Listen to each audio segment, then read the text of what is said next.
Hello दोस्तों, अगर video अच्छी लगे तो आप लोग लाइक और सब्सक्राइब जरूर करना। चलो देखते हैं प्रश्न नंबर 8.1 का क्वेश्चन नंबर 14 और एकदम इजी वे में सॉल्व करेंगे फटाफट। तो देखो, पहले क्वेश्चन को समझ लेते हैं। यहाँ पे क्वेश्चन बोला क्या है, यहाँ पे a1 और a2 का मान दे दिया है 1 है, मतलब a1 का भी मान भी रखेंगे 1 और a2 का भी मान रखेंगे 1।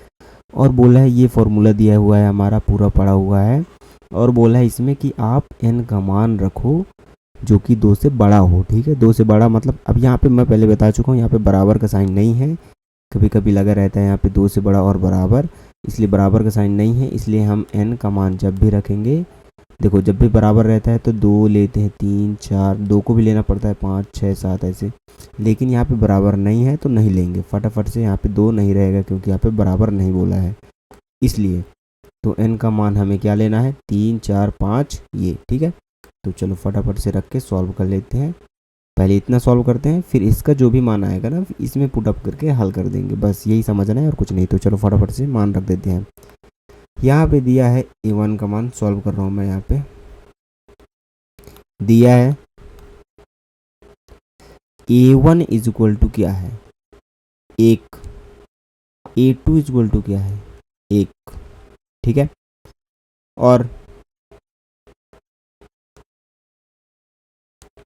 n इज ग्रेटर देन क्या है 2, अर्थात n का मान क्या रखेंगे, n का मान रखेंगे हम 2 से बड़ा। ठीक है, 2 से बड़ा मतलब 3 4 और 5।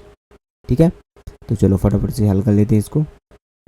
अच्छा, ये n का मान किस में रखेंगे, ये जो इतना बड़ा फॉर्मूला दिया है इसमें रखेंगे, क्योंकि यहाँ पे लिखेंगे A N is equal to क्या है n minus A N minus 1 plus A N minus 2, इसमें रखना है। ठीक है, तो चलो रख देता हूँ मैं। एक बार मैं 3 रखूँगा तो यहाँ पे क्या आएगा, a3 बराबर a3 में 1 गया तो 2 बचेगा, प्लस यहाँ पे 3 में 2 गया तो 1 बचेगा।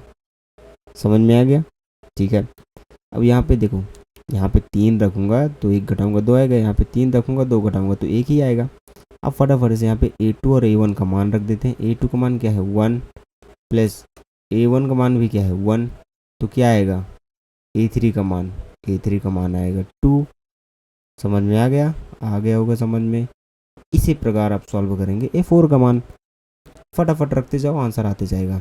यहाँ पे रखेंगे a4, यहाँ पे आएगा a4 minus 1 plus a4 minus 2, तो यहाँ पे आ जाएगा a3 प्लस, और यहाँ पे आ जाएगा 4 में 2 गया तो 2, तो a3 का मान है 2, यहाँ पे है 2 प्लस a2 का मान है 1, तो यहाँ पे क्या हो जाएगा 3।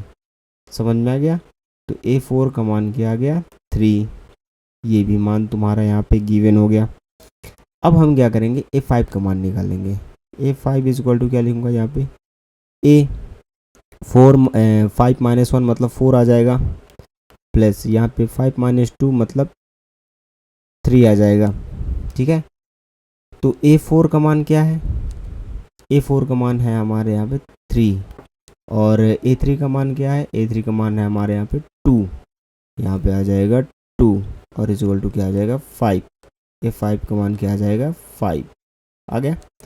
अब इन मानों को हमें सॉल्व करते समय रखेंगे, यहाँ पे चूंकि लिखेंगे, चूंकि दिया है, क्या दिया है देखो, चूंकि दिया है ऊपर क्वेश्चन में देखेंगे, यहाँ पे दिया था an+1, यहाँ पे देखोगे अगर रेड कलर में लिखा है an+1 बटे में an है। ठीक है, और n का मान हमें रखना है 1 2 3 4 5 तक।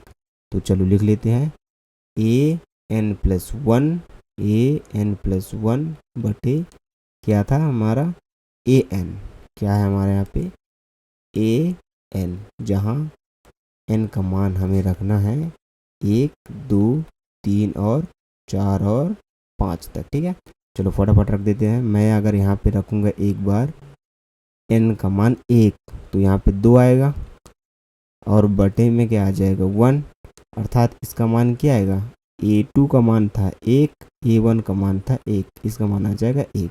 पहला अनुक्रम निकल गया, पहले का कहानी ख़त्म। दूसरा का कहानी ख़त्म करते हैं।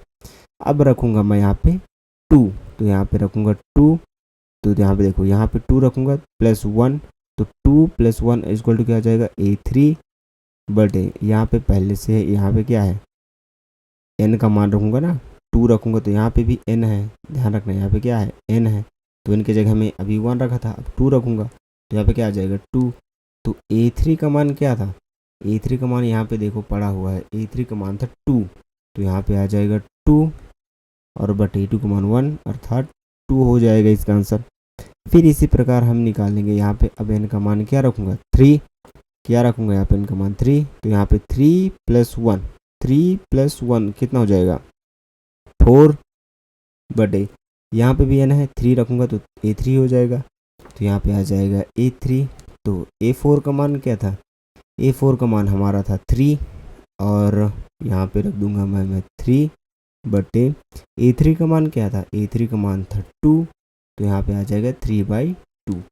इसी प्रकार निकाल दूंगा मैं, देखो यहाँ पे 5 रखूँगा, देखो 5 रखूँगा तो 5 + 1 अर्थात क्या आ जाएगा 6, तो मेरे को एक पद और निकालना पड़ेगा यहाँ पे, तो मैं एक पद और निकाल लेता हूँ इसके आगे, ठीक है, कोई दिक्कत नहीं। यहाँ पे आ जाएगा, अरे दूसरे साइड कहाँ जा रहा है,